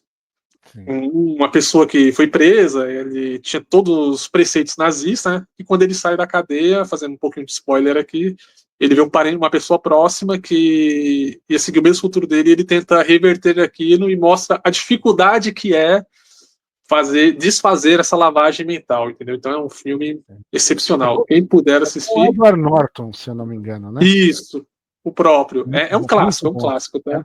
É muito bom. E aí a gente tem que entrar num outro contexto, que aí já foge um pouco da história, que é de sociologia, que é vou pegar como é... Rousseau, que Rousseau falava assim, não vou entrar no debate acadêmico porque na academia você vai debater até onde isso é válido, tá? Ou não, não é o foco aqui. Ele tem um argumento que é o seguinte, se a gente é produto do meio ou não, ou seja, se aonde a gente vive influencia quem a gente vai ser. Então eu vou deixar isso aberto, quem quiser se aprofundar depois vai atrás. E tem um documentário, vou colocar como documentário, que é o do Darren Brown, tá na Netflix, se quiser assistir, chama Sacrifice, acho que é 2018, que ele tem um experimento assim, que eu acho sensacional, que ele fala o seguinte: será que eu consigo convencer alguém que está nessa bolha a se sacrificar em prol de outro que ele odeia? Olha que maravilha que é o negócio. Caramba, esse precisamos né? Então, assim, o foco é incrível. Seria uma resposta exata a essa pergunta que nós fizemos aí. Quem quiser assistir, fica a dica aí, só que assim, não tenha como verdade absoluta, tá? Funcionou naquele contexto, sim. Não quer dizer que também não funcionaria em outros, mas assim, é o que a gente falou sobre anacronismo. Para aquele contexto, para aquela pessoa que ele estuda, você vai ver que ele vai estudar a pessoa antes de tentar aplicar a técnica e chegar no resultado que ele chegou. Então ele teve todo o contexto social, que por isso que eu puxei Rousseau, para fazer com que aquilo funcionasse ou não. Sim. E aí, óbvio, entra o que a gente falou de assim, não é porque aquela técnica funcionou que vai funcionar em outro lugar, mas também não quer dizer que não vai funcionar. Você tem que adaptar. Exato. Que aí é o que a gente está entrando sobre a vantagem da história. Você precisa conhecê-la, né? E nesse aspecto é que a história é importante para te mostrar que aquilo lá funcionou naquele determinado contexto e pode, né, haver uma aplicabilidade ou não, que vai depender de você estudar para ver a aplicabilidade ou não dela num novo contexto, né? Que é o grande segredo do uso da história para progredirmos no tempo. Sim. Aliás, agora nessa 8ª pergunta que eu vou te fazer, e ela envolve líderes e gestores. Né? Eu sempre fico assim com o pezinho atrás em relação aos dois. Né? De que forma líderes e gestores podem se beneficiar do conhecimento histórico ao planejar estratégias para o futuro? Isso me lembra um pouco Maquiavel, né? Então, né? A gente tem Maquiavel com o príncipe, né? Tem esse contexto, né? Mas assim, eu acho que a gente, sem ir tão longe na história, pegando assim no micro mesmo, a gente pode ver da seguinte maneira. Tem uma frase que o pessoal usa assim, que hoje em dia nada se cria, tudo se copia. Né? Então, a partir desse princípio, não estou dizendo se é válido ou não, mais uma vez, tá? Mas vamos partir desse princípio para explicar para aumentar a explanação, que vai ser o seguinte: você tem a diretoria e você tem a gestão embaixo. A gestão embaixo, se você quer ver analogamente como forma histórica, elas seriam os capatazes dos escravos. Então, o que a gestão embaixo está fazendo? Ela está sondando a base. Ela está monitorando e direcionando a base. Para vocês têm que fazer isso, vocês têm que entregar aquilo, etc. E, ao mesmo tempo, ela reporta para a diretoria. O reporte que ela faz para a diretoria pega e compara com outras empresas. Nada se cria, tudo se copia. Então, é o contexto histórico que a gente está falando assim, de que forma que ajuda. As empresas geralmente copiam umas às outras, tá? Nesse contexto de gestão. Então, se determinada empresa está usando uma determinada metodologia, aí entra o que a gente vai falar agora, assim, se aplica ali, mas não se aplica aqui, a tendência é as outras copiar. Para ver se vai funcionar ou não. E é algo que também se aplica a países da mesma forma. Sim, né? sim. Uma coisa que as pessoas têm que ter em mente é que o país, imagina o Brasil como uma grande empresa. Brasil Sim. S.A., meu amigo. Né? Então, efetivamente, a gente pode e deve extrapolar certos pensamentos num nível mais macro, né? Sim. E é o que os gestores ou líderes políticos acabam fazendo. É aí que eu brinquei lá com a questão do Maquiavel, porque efetivamente a ideia nesse sentido é sempre levar vantagem, né? É sempre aproveitar-se das deficiências da base para tirar proveito sobre ela, né? E isso é algo terrível, porque efetivamente é o que nos leva aos problemas que hoje enfrentamos. Mas que, infelizmente, no aspecto histórico, a gente sabe que é o que é aplicável, né? É a prática, é a praxis do dia a dia, né? Infelizmente, né? Exatamente. E é aí que entra a próxima pergunta. Por que é essencial analisar as consequências históricas de grandes transformações tecnológicas, como a gente acabou falando da IA, por exemplo, mas não foi a única, né? E sociais ao lidar com as inovações atuais. Ou seja, vamos fazer um paralelismo. Como a gente pode fazer um paralelismo entre a Revolução Industrial do século XVIII e a Revolução da IA de agora, Alexandre? O que você poderia falar? Olha, eu acho que assim, o primeiro ponto a gente tem que fazer é não cair nas armadilhas dogmáticas que a gente vem batendo assim na tecla, que é o quê? Eu vou fazer um puxado, então, já que você pegou a Revolução Industrial, vamos pegar o marxismo, então, que estaria mais junto, mais próximo, certo? Respondendo a sua pergunta anterior ali, que você falou assim, olha, que a gente viu o que aconteceu com Stanley, enfim. Para o pessoal mais fanático, radical de esquerda, a resposta a esse tipo de questão, por que não deu certo, é sempre a mesma, que é o quê? É porque quem assumiu o poder não entendeu o verdadeiro marxismo. Porque aí o cara se coloca como o quê? Ele se coloca como Deus. Entendeu? Eu sou a deidade que estudei o marxismo, ou se você não quiser ser tão petulante, eu sou especialista, eu sou o doutor no assunto, entendeu? Já sendo petulante, mas não tanto, né? Você só desceu o degrau de Deus para doutor.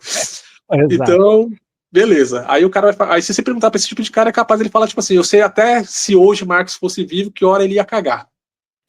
Então, é o nível de especialidade do cara, né? Exatamente. O cara se acha o rei da cocada.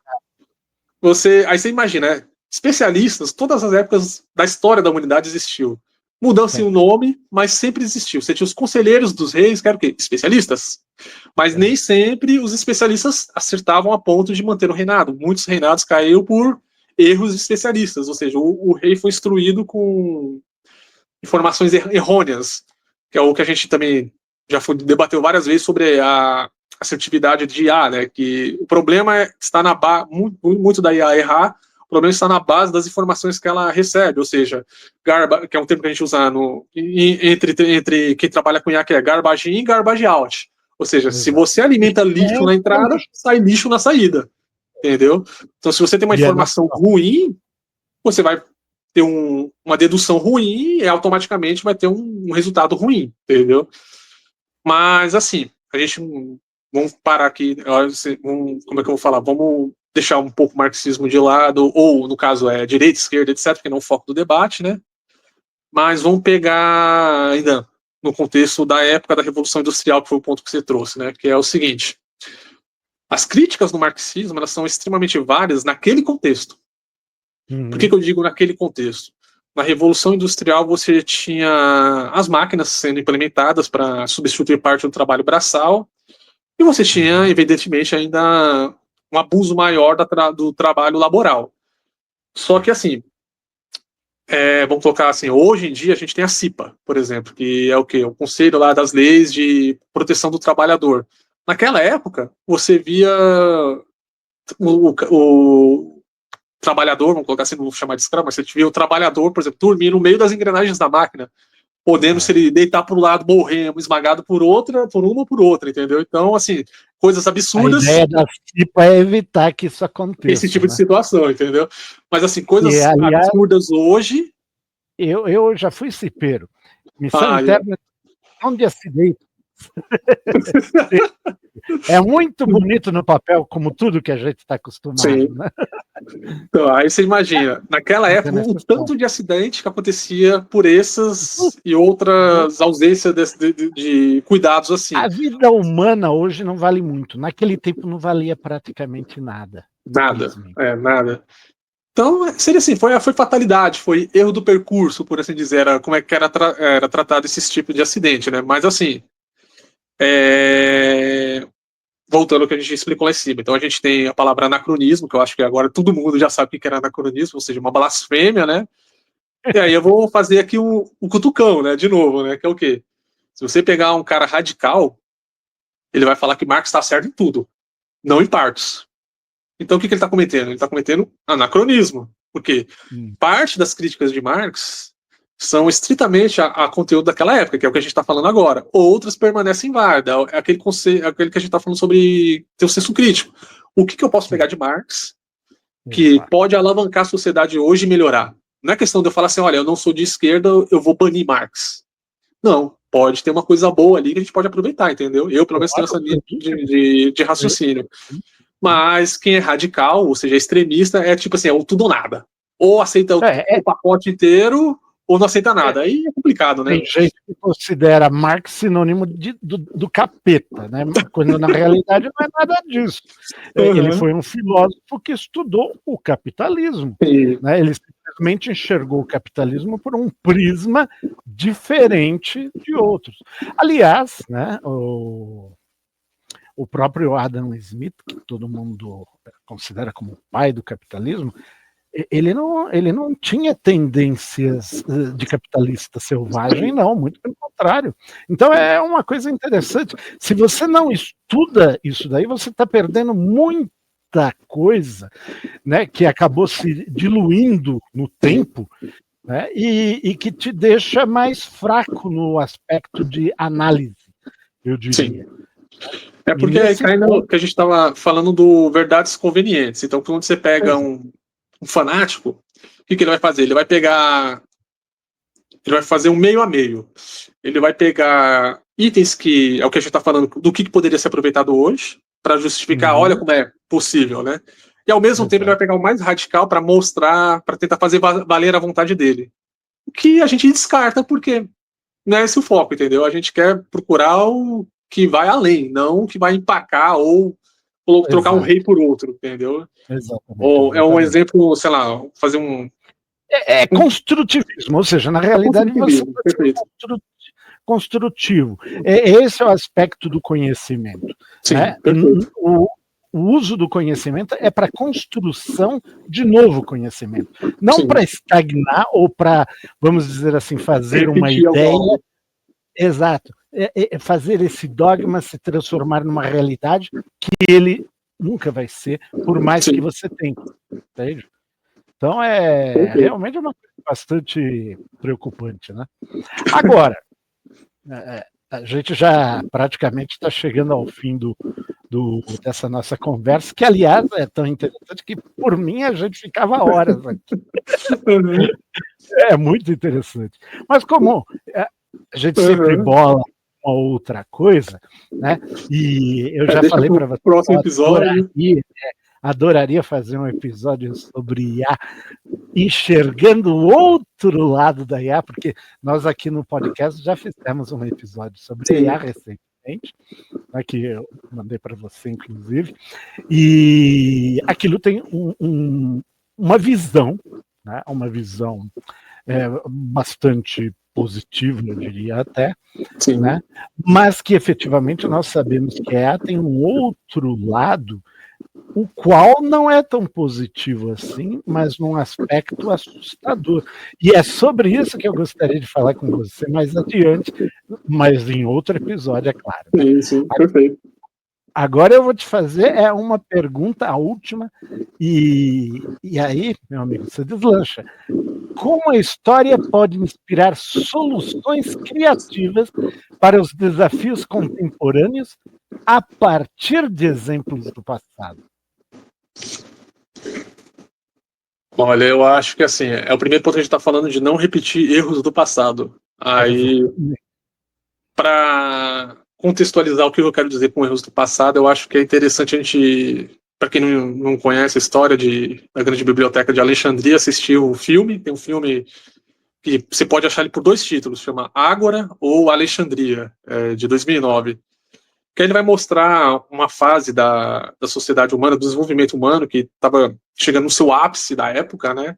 Onde o conhecimento estava ali centrado. E houve uma invasão, e nessa invasão, por prática e tática de guerra, perdeu-se o conhecimento que estava ali. Ou seja, quem invadia, falando assim de práticas de guerra histórica, né? Era comum, quando você invadisse um outro reino, um outro povoado, etc., você fazia o quê? Você destruir a história do outro. Porque aí você entra no conceito de que já foi desconstruído, que é o conceito da tábula rasa. Como é que eu quero dizer isso? Vamos explicar assim, preceitos para poder discorrer a seguir, né?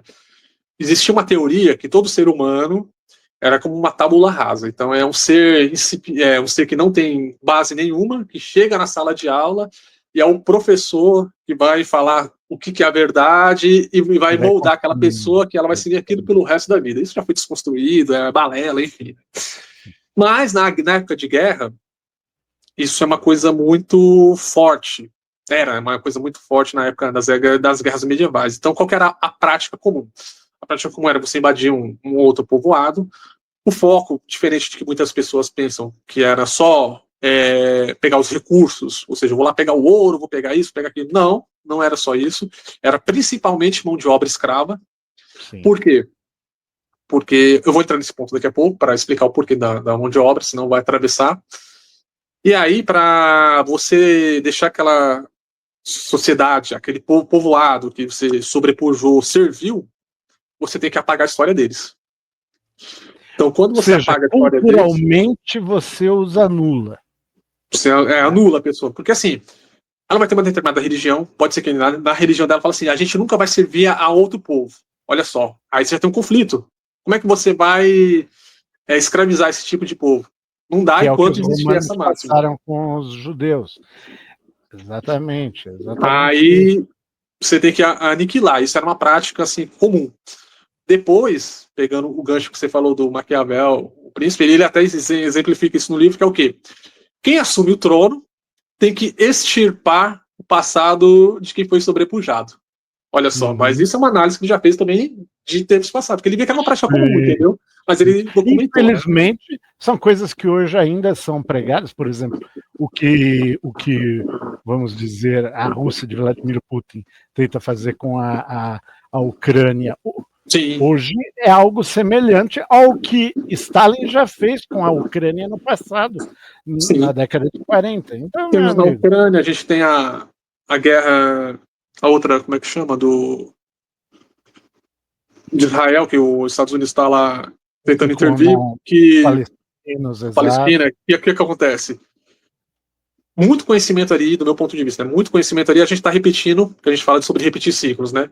Muito conhecimento ali está sendo perdido, e no que sentido? Todos aqueles mísseis, bomba que explode, às vezes você está afetando cavernas que poderiam ter pergaminhos, um material cultural, histórico ali, que nessa explosão explodiu, já era, nunca mais vai ser estudado, entendeu? Então, como aconteceu na guerra do Iraque. Sim, também, perfeito. O Iraque, que é a base, vamos dizer assim, das civilizações mesopotâmicas, sumérias e tudo mais, efetivamente sofreu, ou seja, quem sofreu não foi o Iraque, foi a humanidade que sofreu um apagamento histórico imenso devido a uma guerra contemporânea idiota, vamos dizer assim. Então, assim, eu acho que como é que eu vou falar? A nossa criatividade deve voltar no ponto de não deixar que essas coisas repitam-se, né? Então, sabemos que vai ter guerra, acho que um primeiro ponto, além da história, né, o famoso compartilhar saberes. Hoje a gente tem meios, como a gente estava debatendo ontem, a Wikipedia, que registra bastante dados, está acessível a todos, é uma fonte de conhecimento assim que eu vejo como um global, qualquer um que quiser acessar. Eu não conheço, pelo menos, nenhum país que tenha restrição de Fire ou que proíba o uso dela, né? Então, é uma maneira da gente documentar as coisas e não deixar que aconteceu o que aconteceu com Alexandria, por exemplo, ou que essas guerras destruíram, uma entendeu? descentralização da informação, que, aliás, no começo, né, nós pegamos o começo da Wikipedia, muita gente torcia o nariz, né, acadêmicos os doutores e especialistas, principalmente, viu? Porque exatamente. Achavam que ia perder o reinado. Exatamente. A Wikipedia, né? Não boto fé. Cara, ela provou ser mais democrática, a forma como se administra a Wikipedia, Sim. mais democrática do que jamais nenhuma enciclopédia humana foi. Então a gente pode chegar à conclusão que a Wikipedia tem um grau de confiabilidade hoje que nenhuma outra enciclopédia jamais teve. Né? Justamente pelo fato de que você pode mudá-la a todo instante. E você tem uma rastreabilidade dessas mudanças. E então, tem uma auditoria constante, né? Porque todo mundo que está participando fala, isso aqui tem que tirar porque está errado. Olha só, uma correção em tempo real. Você comprava uma enciclopédia antiga, uma Barça da vida ou qualquer outra, às vezes poderia vir um erro que você vai corrigir na próxima edição. E aí, é um livro, já está impresso, você tem como mudar. Já tá. E aí, como é que fica, né? Então, aquele erro se perpetuava. E o bacana é isso, nós temos esse ferramental, né? E, aliás, numa das matérias que a gente mandou ontem, né? Uma cópia da Wikipedia foi enviada à Lua, infelizmente ela chegou, não sabemos em que estado, né? Ninguém sabe em que estado, porque a sonda aterrissou, né? Chegou em pedaço, chegou em parto. Então, efetivamente, o princípio de distribuição da informação, né, em vários locais, o que nós em TI chamamos de backup, realmente é uma coisa imprescindível. Não vou dizer que não existiu backup, porque efetivamente as tabuletas mesopotâmicas e sumérias, muitas delas eram cópias de cópias, então eram backup, né? Então isso foi uma coisa positiva, mas muita coisa, como em Alexandria acabou se perdendo, com os maias se acabou perdendo, etc., pela ausência desse tal de backup que é imprescindível, né? E isso é um ensinamento histórico. Vamos fazer backup. Né? Só o backup salva. Só ele salva. Só o backup salva. Mas eu colocaria assim, o compartilhamento do saber, né? Nada de monopólio do saber. E principalmente, como a gente falou antes, de entender as outras civilizações para que possa também agregar o conhecimento dela, porque a gente ainda tem, querendo ou não, uma segregação. A gente tem, eu pelo menos vejo assim, né? A gente tem muito conhecimento ocidental, mas pouco oriental. Sim. Vou pegar um caso clássico. Existem tratamentos orientais que a medicina ocidental repudia, Sim. mas que se mostram tão eficazes quanto o que é praticado pelo ocidental. E aí? A gente, então, vamos invalidar o conhecimento do outro só porque você quer... Vamos estudá-lo para ver onde ele realmente... também, ver o que... Coisas... a acupuntura, por exemplo, já está sendo mais aceita. Mas até então, antes, era bruxismo, crendice, panaceia, enfim. Tem muito conhecimento, o que eu quero dizer, tem muito conhecimento ainda disperso, que se fosse juntado e estudado de forma global, avançaria, permitiria à humanidade dar um passo ainda mais além. Mas, infelizmente, essa segregação é o que empaca. E é aí que está o ponto, né? É aí que está o ponto. aproveitar tudo que as outras culturas têm, porque Sim. efetivamente cada cultura tem seus conhecimentos típicos. Esse exemplo que você deu dos chineses é muito bom. E meu amigo, você pode não acreditar naquilo, mas quem vai te dizer se aquilo funciona ou não são suas crenças. Vão ser o quê? Vai ser o método científico Sim, que você perfeito. vai utilizar para chegar à Para conclusão de validar. que aquilo é válido ou não. Né? Então não é você que tem que dizer que aquilo funciona ou não funciona, Sim. mas a sistemática do método científico. E é ponto final.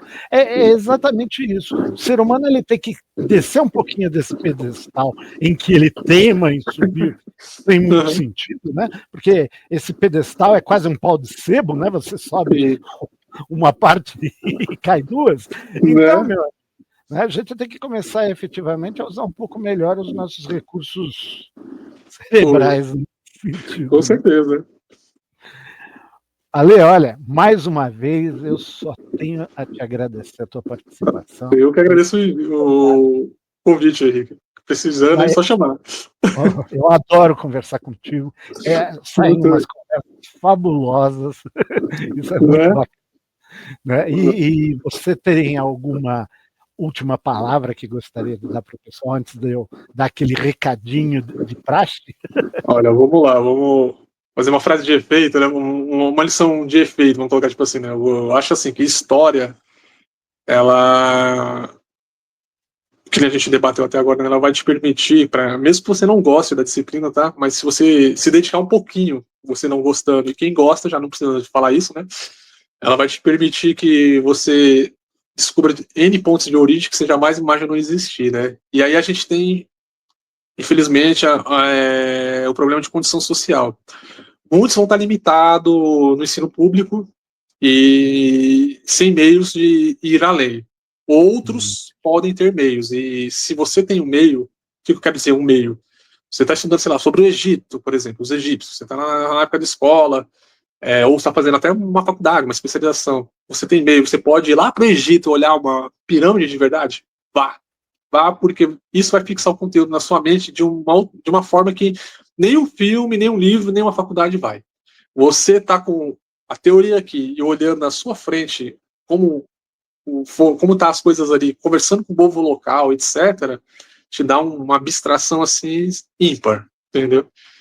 E esse é um exemplo muito bom. O próprio Napoleão já disse isso na época. Você pode, para quem tem esse tipo de acesso, mas multimeio. Quem não tem, eu digo assim, não se desanime, porque enquanto você estiver estudando, você está buscando uma melhoria. E vai chegar um ponto que você vai ter esse acesso, por mais que seja lá na frente. Eu viajei o mundo inteiro nos livros. Aí. As pessoas podem fazer isso. Sim, também. É uma opção também. Foram frequentes, mas nos livros eu viajei este mundo inteiro. Aí, ou opção também. Então a gente tem que aproveitar todas as oportunidades para enriquecer o conhecimento, que é o que nos transforma em humanos, né? A grande diferença entre o ser humano e os outros animais não é biológica, é essencialmente cultural. E isso a gente não pode deixar de lado, né? Perfeito. Beleza, Lê. Agora vamos naquelas famosas frases de efeito do podcast. Informe-se, use a cabeça. Afinal, não custa pensar para minimizar os problemas. Se você gostou, siga-nos no YouTube. Dê-nos seu joinha. Não custa pensar.podcast. Também envie-nos sugestões de assuntos que você gostaria de ver discutidos no canal. Nos veremos novamente em um próximo episódio. Grande abraço a todos!